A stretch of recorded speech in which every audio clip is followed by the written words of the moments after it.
Hello, everyone. Welcome to another episode of the Thunderstock Show. I'm your host, Ross Stockdale of Thunderstock Marketing, here to bring you another valuable brainstorm to enhance your life, liberty, and pursuit of property.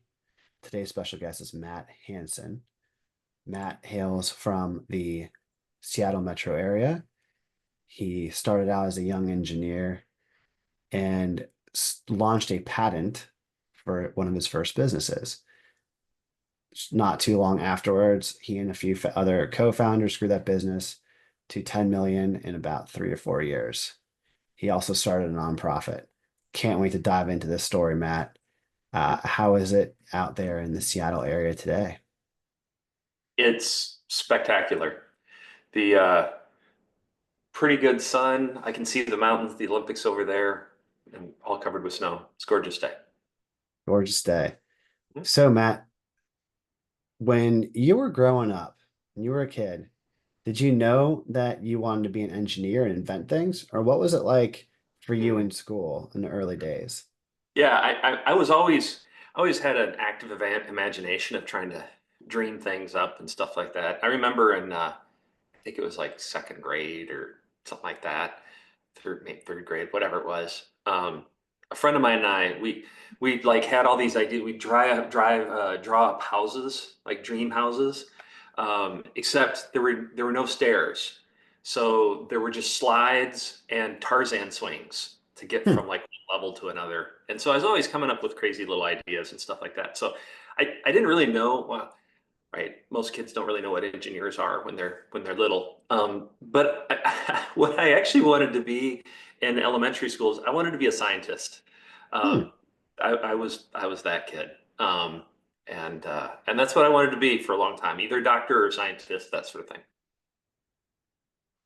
Interesting. Yeah, it sounds like your vision houses were um, almost like video game levels created, swinging from one thing to the next. That's pretty Never thought interesting. about it. Never thought about it that way, but yeah, yeah. So I'm I'm assuming then you learned through the high school process, pre-college, what an engineer was all about, and Yeah. then you went on to get your degree. Is is inventing your is this patent that you launched like one of the first things, or did you work in corporate America before that? Well, yeah. All my patents came while I was working for companies. Mm. Um, and they come from another number of different industries, all kind of mechanical engineering stuff. Um, but yeah, they just sort of happened in the course of work, I guess you could say, um, and just trying to solve problems. So I was pretty fortunate. They all happened. Most of them happened when I was in my 20s. I think I had a couple that came out when I was in 30s, and all of them were, I was never the solo inventor on any of them. I was always part of a team, and other people, had their fingers and did parts of them too. How many patents were you a part of, and what were they like? What were they for? Um, so the first ones I was part of, so right, lawnmowers, right? If anybody has a lawnmower, you've got the little um, hydrostat lawnmower, right? Where a lot of times the little lever has the turtle and the hair, right? You Yep. just move it going faster. Used to be that everybody had like a regular gear shift gearbox. And so the company that I worked for, they they're the first ones to make it cheap enough for people in just regular residences versus professional lawnmowers. And So so the rabbit in the hair, up and down, that was you guys. yeah, I mean, on cheaper lawnmowers, it Yeah. existed for expensive lawnmowers, but for cheaper ones, that was them, and that wasn't my invention. That was other people's. But Yeah. um, so I got involved where if you've ever been in a lawnmower and you're, like driving on a side hill and it's kind of wet and slick, and Hmm. one wheel spins out, so the little tiny piece that I had part of that with other people was to basically put in a control traction in the differential so that that wouldn't happen. You wouldn't lose traction. You keep going. So I've had a very small part in that invention, but that was part of what I did. So your first patent was around helping people gain traction. I sense a Oh, sense of foreshadowing. I never thought about that, but I yeah, sense true. that A is full circle moment right that's there. really ironic. Wow, I never And thought for about that. But and yeah, for listeners, I'll tell you why. So Matt, you're an EOS implementer, and the Yeah. cornerstone book of that's traction. Sorry, I've got a ironic sense of humor today. Yeah. Wow. I never thought about that one. But yeah, that's true. Full circle. Start the end of Uh, the career. so Yeah. So that that was one of them. so you were a mechanical engineer and you had Yeah. great people around you that really smart, you're part of the team. And then at some point you and a couple colleagues founded a business. What was that business and how do you think it grew from 0 to 10 million so quick? I mean, I think Yeah. it's So something like 97% of businesses that start in the United States never get past that 8-figure mark. yeah, well, we were fortunate because we were able to incubate that business within a bigger business. So Hmm. that helped solve a lot of problems with cash flow and stuff like other people. So I got the fun part of having a basically a guaranteed paycheck, while the fun part of also building something new.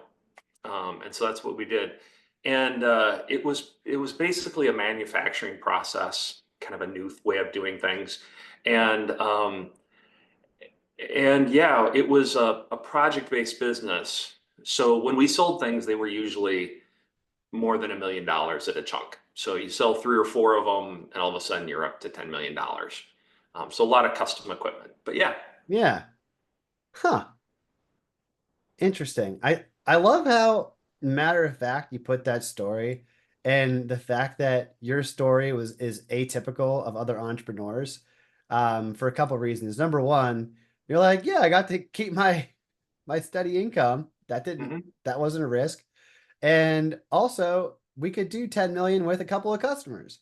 Yeah. And it's just, excuse me for going on this, irony after the last traction comment, but I've talked to entrepreneurs that had to sleep on shared bedroom floors on mattresses with 4 or 5 other guys and Yeah. moonlighting and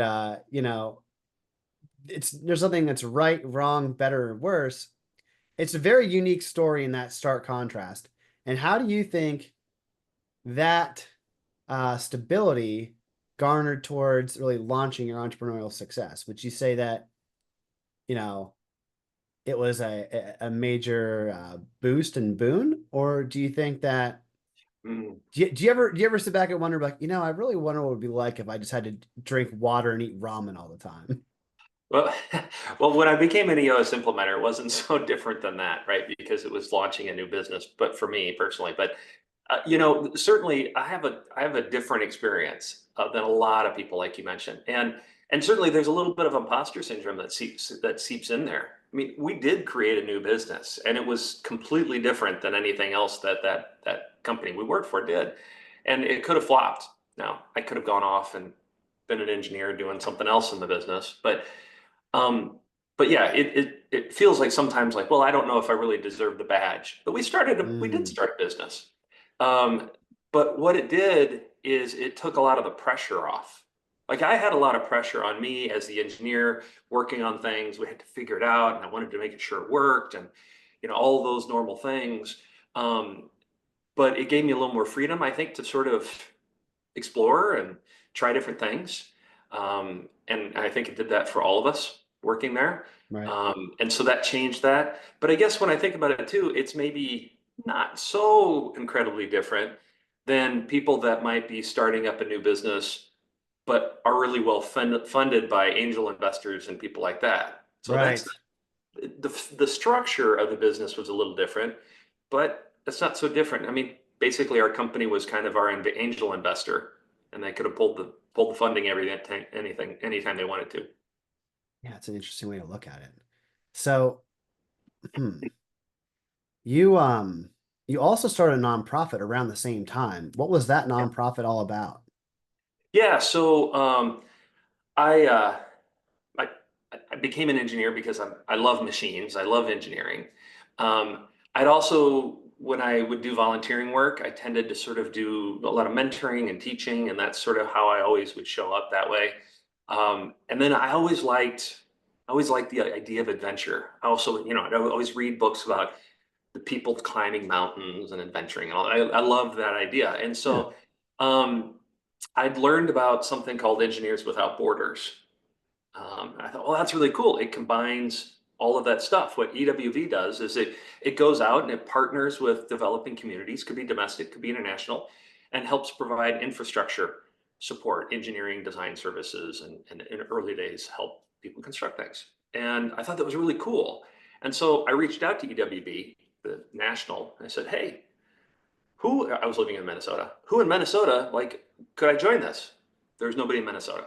So I'm Hmm. like, oh, well, okay. Then I just put that idea on the shelf. Like, guess that won't happen. Oh man. And a little time went by, like a year or so, and I contacted me again and said, hey, are there any other members? And they said, oh, there's two other people. I was like, oh, let's go. So what I did is I got material from them, um, and went on a little road tour of giving presentations about Engineers Without Borders to a bunch of different engineering societies, churches, rotaries, any place that I could go talk to people, and got to where there was maybe 20 or 30 people I had on a list, emailed them, set up a meeting, brought them all in, we talked about it, and we launched it. And so we launched Engineers Without Borders Minnesota, which is a nonprofit.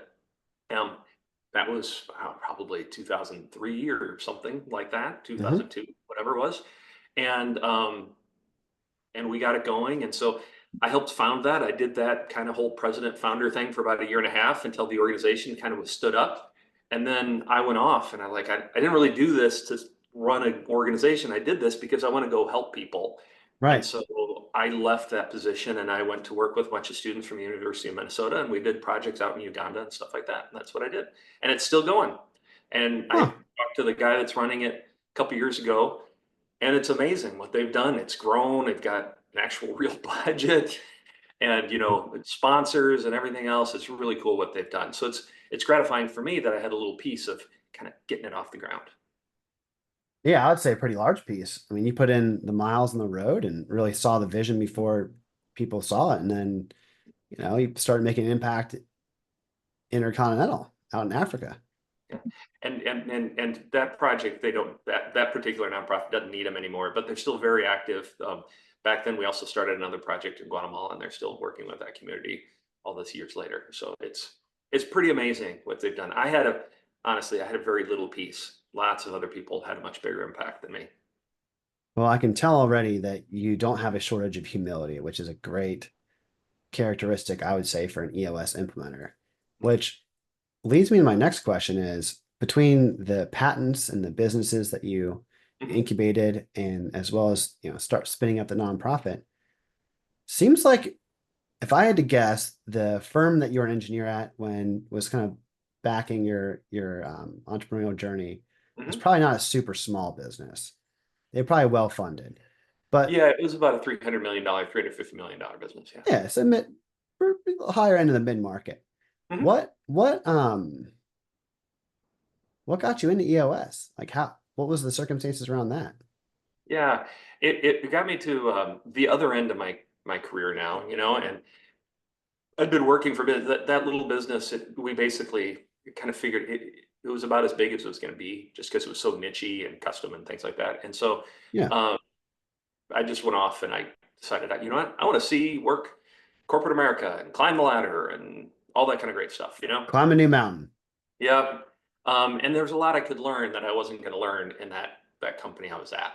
And so I went to chase learning new things, getting new experiences. And so, but I had success, right? I'd gotten some awards and I'd gotten promotions and all those sorts of things. Um, but I got to a point in my career where I was like, I want to have a different type of impact. And I don't want to focus so much on my responsibility being profit and other sorts of things that so Mhm. often are the responsibility that people are in more executive positions in businesses. I want to focus on the impact I'm having on others and helping them. And so, kind of taking that same idea from way back days of EWB and other volunteer work I've done over the years, and really trying to focus on helping people and how can I bring my skills to help people really achieve whatever dreams they are in more professional setting. And so for me, that's EOS. I've had a lot of experience in I've had, different roles and different functional areas across the entire business spectrum. I've worked in some different industries, big companies, little companies, run them, been an employee, all that kind of stuff. Hmm. Um, and and what I really want to do now is I want to take those skills, combining it with EOS, and help smaller business owners, small mid-sized business owners, to help them get what they want. Because you know what? You got a great idea. People should have the opportunity to make that a success. And so often people that start small businesses, they fail, right? Something like 50% of them fail within a few years. It doesn't have to be that way. And so I want to help people not be one of those statistics. I think the last statistic I saw on that, and I don't want to be quoted, but it's something around 80% of businesses fold within 5 years. And if you make Wow. it past five, then you're in the top 20. Wow. That's me. Yeah, I thought it was 50, 80s, but that's And I could be wrong, but that for some reason that number very. sticks out. But that's that again. So, I mean, it seems like you've been motivated by helping others and identifying problems. Mhm, And if you can make that number 50, that's what, your role, mhm. that's a tremendous impact on many, many families across the country. Yeah. Yeah. I happened to see that one podcast of yours talking about the first year, right? And that first year is a brutal year for people. And so often people feel like I founded this, I've got to figure it out on my own. And like, no, you don't. Mm. There's lots of people that can go out and help you. And a lot of people will help you for just because they want to be nice, and it'll be free. And some people you pay, but you don't have to do it alone. Yeah, I think the only time I've ever regretted help was just not asking for it. Mm, hmm. You know, and I look back and I don't consider myself to be a saint, but I think it's human nature. It feels really good to help people, you know, Hmm. and I think in the beginning when I started, I found myself doing a lot of work for clients, whether it was pro bono or free or very low rate, lower than what I wanted. But then what I found out was I made a lot of people happy.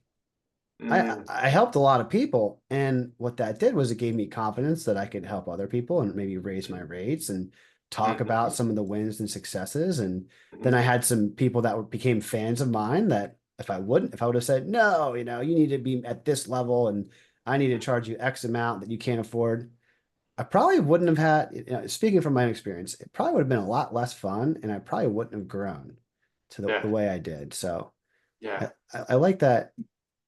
I like to think that when you have the spirit of service, it's a selfish thing in a way because it does come out to help you. yeah, But yeah. You've got to have. It's got to be more than money.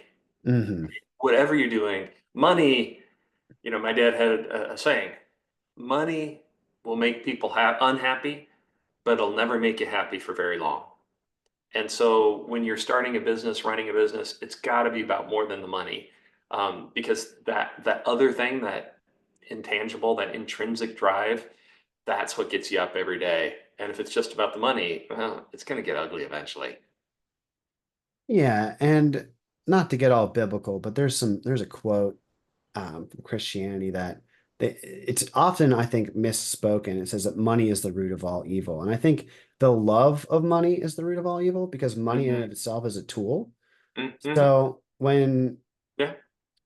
I'm a big quote guy, when you use people and love money, you've got your value centric backwards.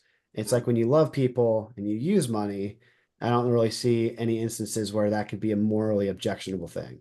mm, hmm. Yeah. Yeah. So Go ahead. that's pretty heady. That's that's fun. And We got really deep and heavy right there for a second. Yeah. I, I'm going to ask a question. There's this theme that keeps recurring about climbing mountains, right?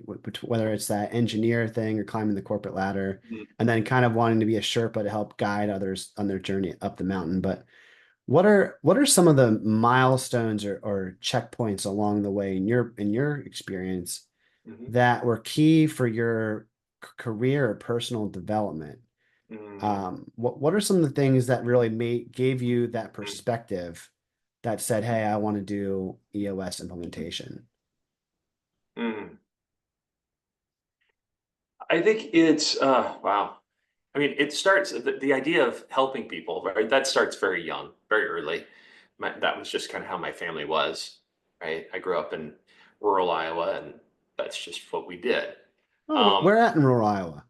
I grew up well. I grew up on the outskirts of a town called Bettendorf. So Bettendorf, Davenport, not that's not so rural, but I grew up surrounded by farm fields and farmers and stuff like that. But yeah, Okay. Eastern Iowa. Are you from out there? I have my grandfather is from a little town called Applington, Oh, I haven't heard of that one. and it's very small. Yeah, there's a lot of Um, those. Cedar Rapids or Oh, yeah, Cedar Falls. yeah, been through there. Yeah, Cedar Falls. Anyway, Yeah, small world. yeah. Um, So, Go yeah, ahead. I think that's where it starts. Is there's, when I think of what my core values are, um, my personal core values, helping people, being of service to others, and for me, that shows up. Just the theme is showing up as a mentor or coach, teacher, that sort of thing.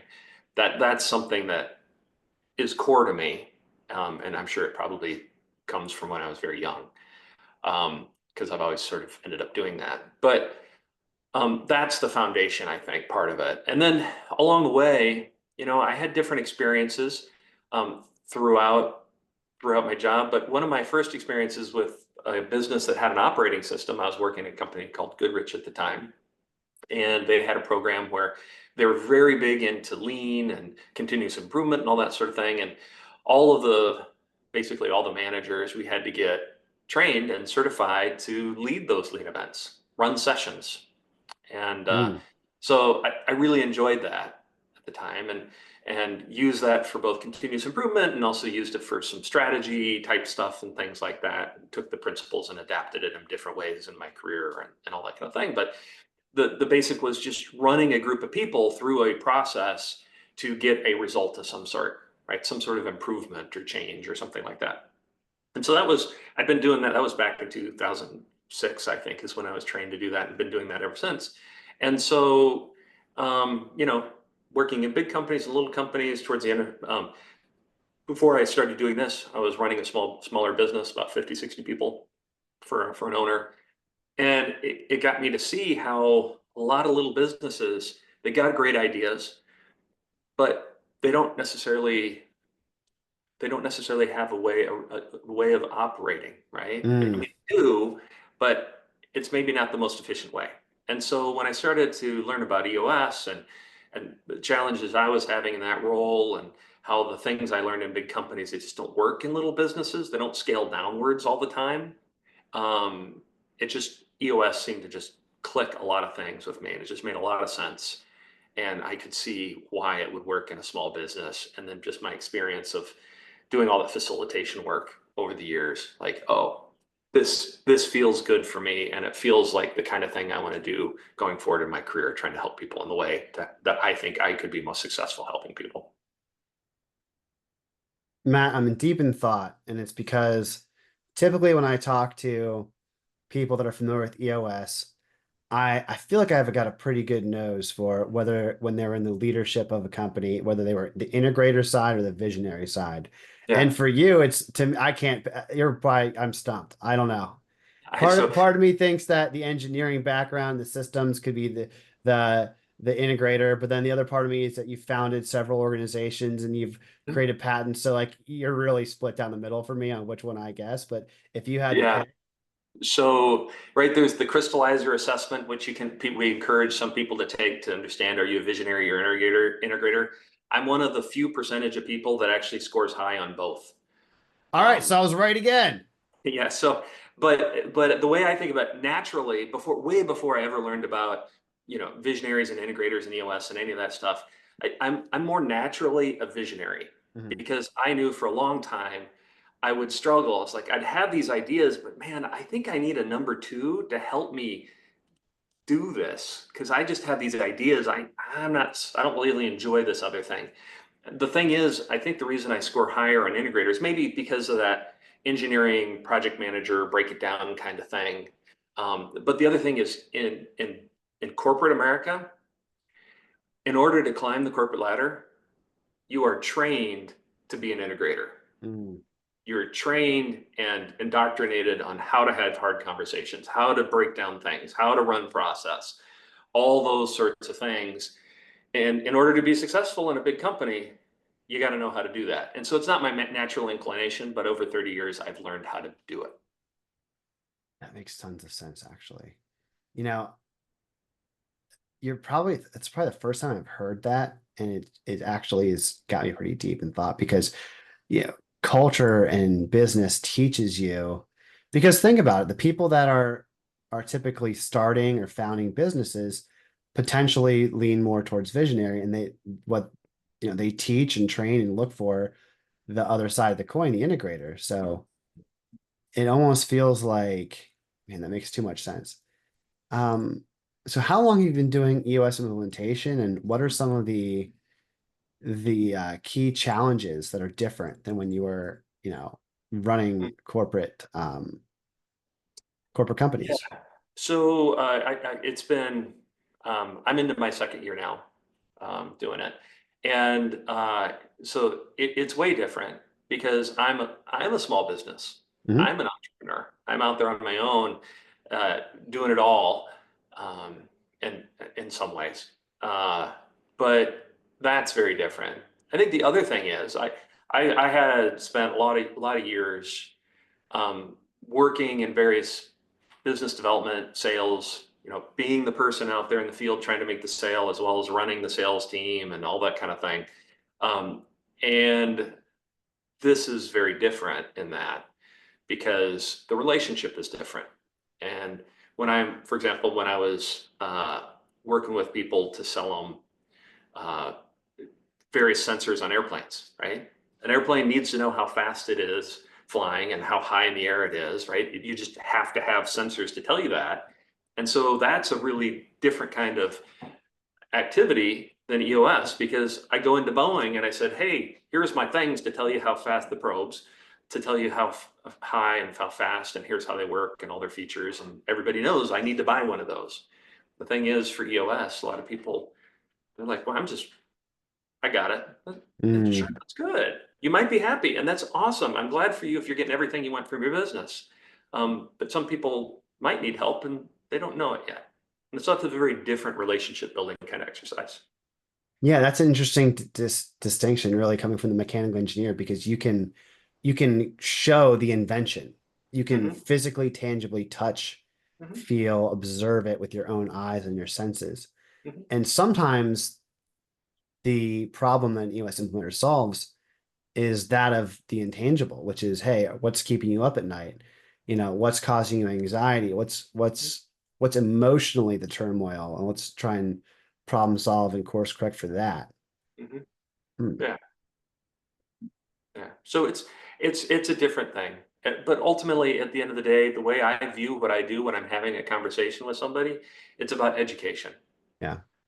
I want you to be able to run your business however you want to do it and be as effective as possible so you feel like you're achieving your goals. If that's EOS, I'll help you out. But if after we talk, you decide, this EOS thing, that's not for me, great. I've achieved my goal. I've educated you on one option. You've decided that's not your option. For example, I had a meeting with somebody who I'd gotten referred to, and we went through our normal 90-minute meeting, teaching them all about the process and the tools and the whole thing and educating them. And at the end, he's like, you know what? We were doing this thing to run the business and we'd kind of strayed away from it. And we've decided we want to go back and strengthen that again. I was like, hey, you know what? Then our meeting was a success. Hmm. We pressure tested that idea. You decided you liked the other way of doing it. Awesome. Go do it. Be awesome doing that. Yeah, it's the old adage, and probably applies to engineering as well. If it's not broken, no need to fix it. Yeah.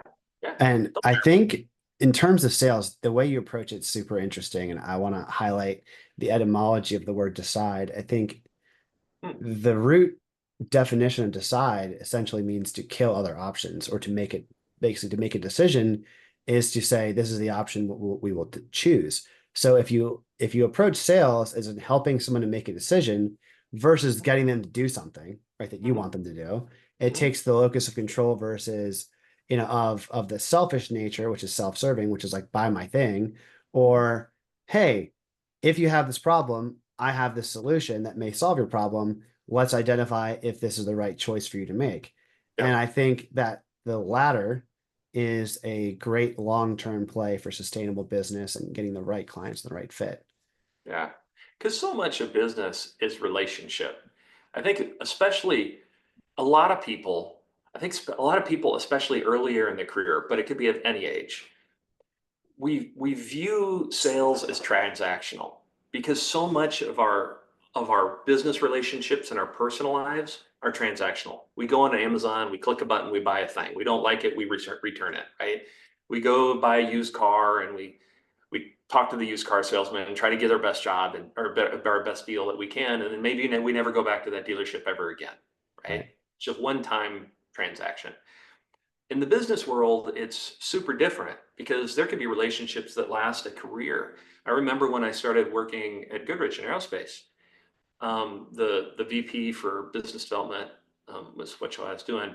He would talk about how important it was to nurture those relationships. You can have very hard conversations with people and debates and things with your clients, your customers, but those contracts, they could last 50 years, right? The entire careers plus some. And so it was important to work through all those controversial issues with people while maintaining the relationship. And I think sometimes we can forget about that. And it starts with the sale. If you're trying to be a pushy salesperson, you're going to turn them off and you're not going to have the opportunity to nurture that relationship. You're hitting home on a point I wanted to discuss with you, Mm. which is, do you find that the challenge of having high trust leadership teams, fostering that culture of high trust and getting them to be truly open and honest is a recurring, pervasive, commonality? Like how there's many tools in EOS, right? Mhm. But I think one to talk with you about is, you know, how you approach that challenge of getting leadership teams to be really open and honest. And it sounds like you do it from step one in your initial 90-minute discovery of being Mhm. you yourself being open and honest and vulnerable. Mhm. So how do you think about it?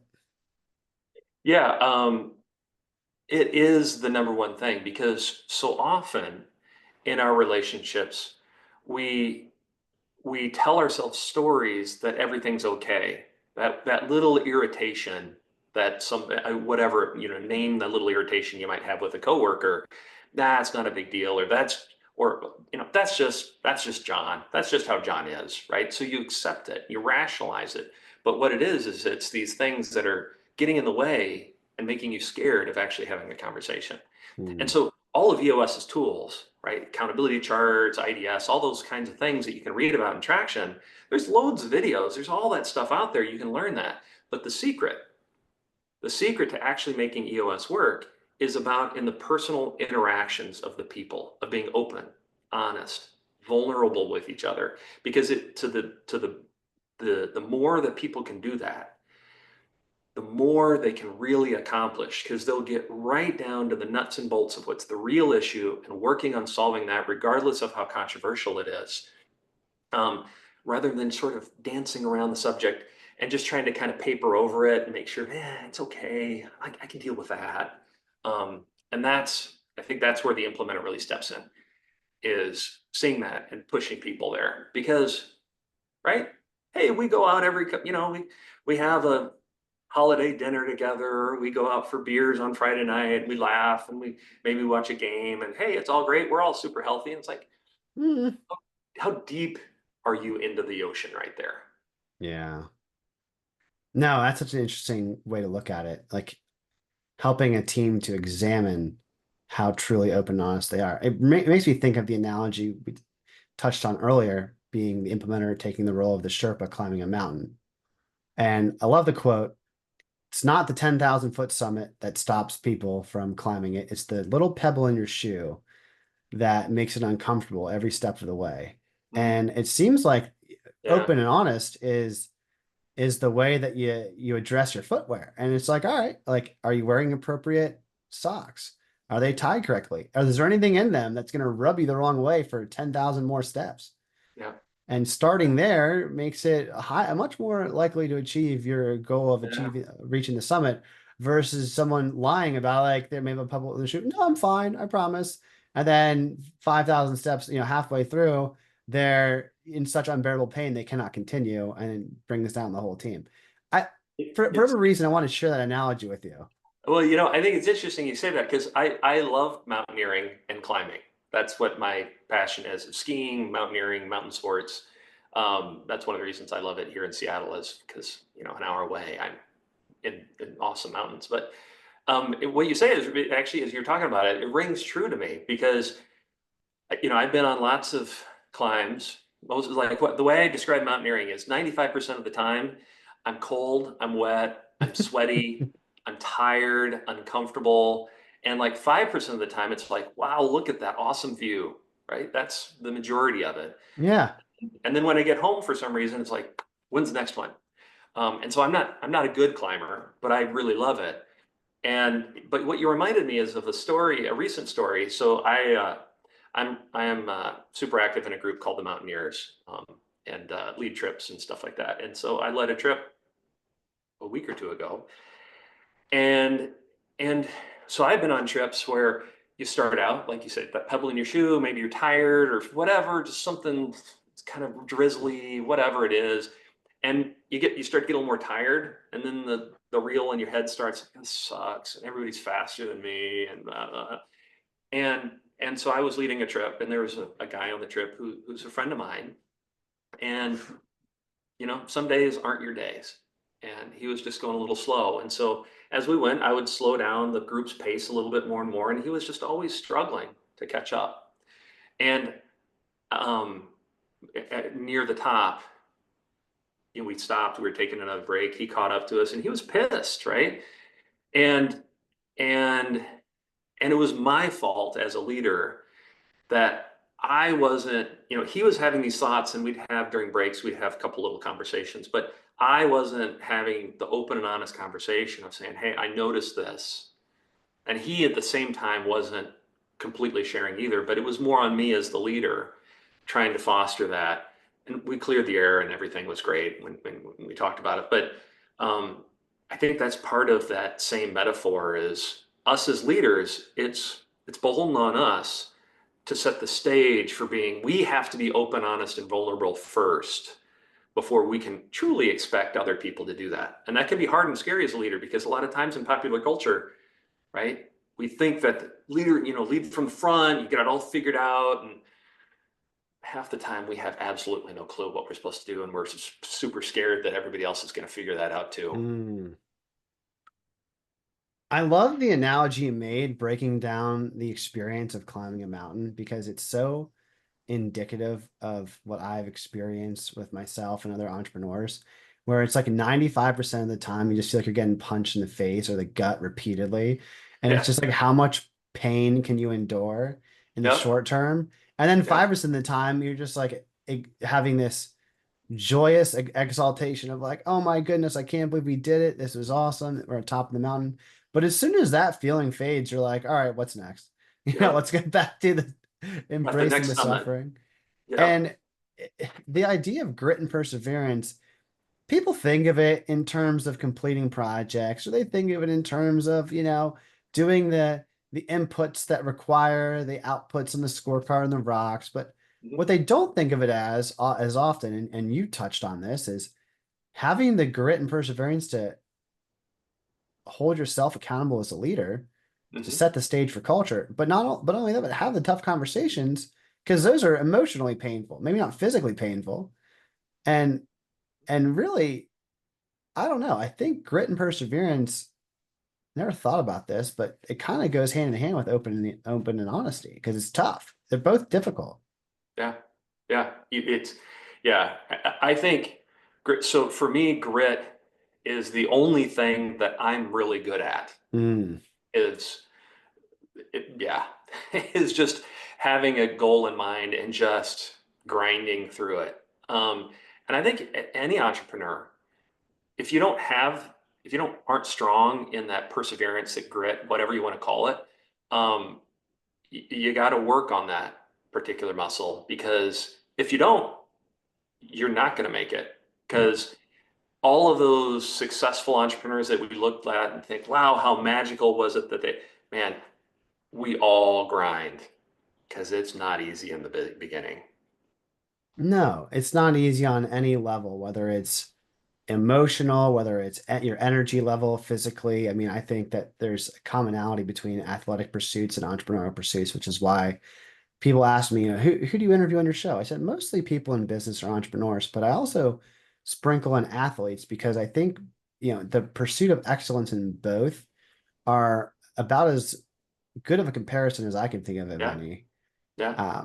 And I have to just point out how astute it is that if you had to choose one superpower of yourself, you'd say grit. Um, what a what a good answer. And I agree, it is a skill. It is a learned thing. It Hmm. is, despite how you're feeling. This is the quote that I want to share with you. It's like, what's the difference between stupidity and courage? Right? Yeah. So for me, it's, courage I define as acting despite of fear, right? And I think of stupidity as acting. I mean, they may not, maybe the difference is that they're not aware of the fear.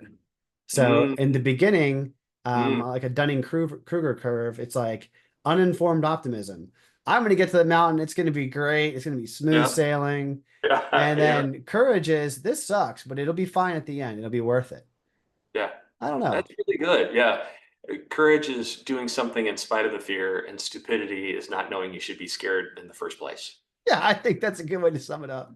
Yeah. Yeah, that's good. Never thought about that. It's good. So, what are going back on to that paradigm between wisdom and naivety? I love to ask this grandfather paradox question. It kind of goes like this: if you could converse with your 80-year-old and your Mm. 8-year-old self, what would you tell them? Oh, okay. So my 8 years, probably what most people say, right? 8-year-old self is, um, hey, just keep doing what you love, work on it. Don't get distracted by all the things that we think we're supposed to know, things we think people tell us we're supposed to be doing or good at. Just, just work hard, and it's going to be okay. Might not be what you want or expect, but that doesn't mean it's not okay and good. The 80-year-old self, I struggle with this one because I don't know what I tell my 80-year-old self, because my 80-year-old self has the foresight to know what happened and will happen and how it's going to pan out. For me, it's more of questions, right? Hmm. Um, wisdom, that kind of thing. I don't, yeah, I don't know what I could tell I don't know what I would tell my 80-year-old self. What would you tell your 80-year-old self? It's interesting. I actually, it's not a one-to-one comparison, but I did book a podcast with my grandfather. He's still with us. He's 95. And, if he ever listens to this episode, I'm not going to be shy about sharing. He's probably one of my heroes, if not number one hero. Mhm. And I think what I'm going to tell him is I'm coming for you. Like, how much I look up to you, and I think that you've done good works on this earth, Oh, is I'm going to try and beat you, whether I do or I don't. I think that pursuit, there's so many lessons that and again, he's not me, I'm not him, but I like to think that's as close to what I would like to be at 95 or 80. yeah, And if I tell him that I'm going to kick your butt, he probably would laugh. He'd be yeah. like, go ahead and try. Because no matter if I do or I don't, it's still going to put me in the better directionally appropriate Yeah. sentiment. So, You know what? Thank you for sharing that. That resonates. It made me think of the question a whole different way. And it made me think of my dad. My dad, he was an engineer, first in his family to ever graduate from high school, let alone college. Um, and he was kind of like my first my first mentor and coach and a friend. I was lucky. Unfortunately, he passed away 14 years ago. But I think that's a thing, a measuring stick that I always measure myself is. Dad had a huge amount. People respected him greatly, and my goal is always to hopefully live up to that measuring stick. I think the thing also, though, now being almost 54, also realizing a little bit of, when I was younger, I put a lot of pressure on myself to try and measure up to that. And I think now that I'm 54, I also realize, well, my dad's human and he wasn't so perfect Right. as maybe my 16-year-old self, envisioned he might be, even though I guess at 16, I knew he's my dad and he was pretty flawed too, because all the 16-year-olds think that about their folks. Of course. It's But I think it's to try and reach towards something where hopefully, maybe a different way of thinking of it is hopefully, my kids, my grandkids, will either think about me how I think about my dad, or how about you think about your grandfather. I think that's a great goal. Thank you for sharing that. yeah. It I wouldn't have had that answer a week ago because I didn't have the podcast booked, but I've been thinking about it, so it'll be interesting. Cool. That's a good Well, answer. one more question for you, Yeah. Matt. I really appreciate the time spent conversing and learning more about you. Is um I guess if you could pick a metaphorical mountain to climb or a goal to have with EOS, Mm-hmm. and not EOS is almost too limiting, but to get, for the continuation of your career, what Hmm. would be the one, you get this, the BHAG mountain, the Yeah. big, hairy, audacious BHAS summit? Yeah. So, unsurprisingly, I run my business on on EOS, um, and my life is obviously very affected by that. And I think about what my big goal um, is, and I think about it in terms of, like, instead of like a 10-year target, like you're sort of referencing the BHAG idea. I think about it in terms of core focus. And when we talk about core Mm, focus, we talk about purpose, cause, and passion. yep. And so my purpose for me personally is I want to make a positive generational impact on my family. And some people, a lot of times, they'll think about money, but really it's more than money. It's, I want my kids to be better adjusted, to not deal with the crap that I had to deal with growing up and the traumas and the other things, and set them up so they can have a better life. That's really my purpose.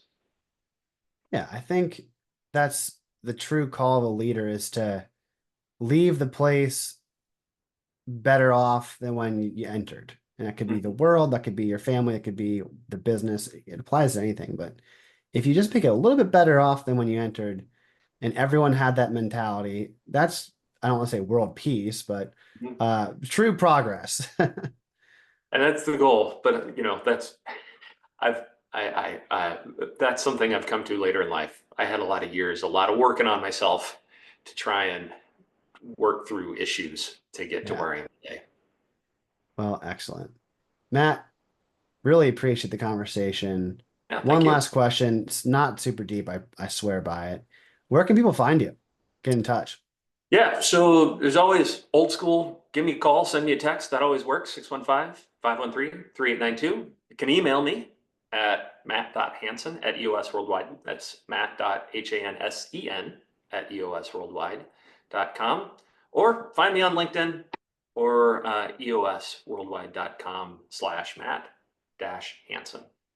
Awesome. Well, everyone listening, I appreciate you sticking through with this episode. I hope that we did not disappoint you with these valuable conversations around life and business. I don't run ads in the show. I don't plan to do so. But my only ask is, if you enjoyed it, please feel free to share it with a friend. And again, um, be well and make the world a better place. Until next time.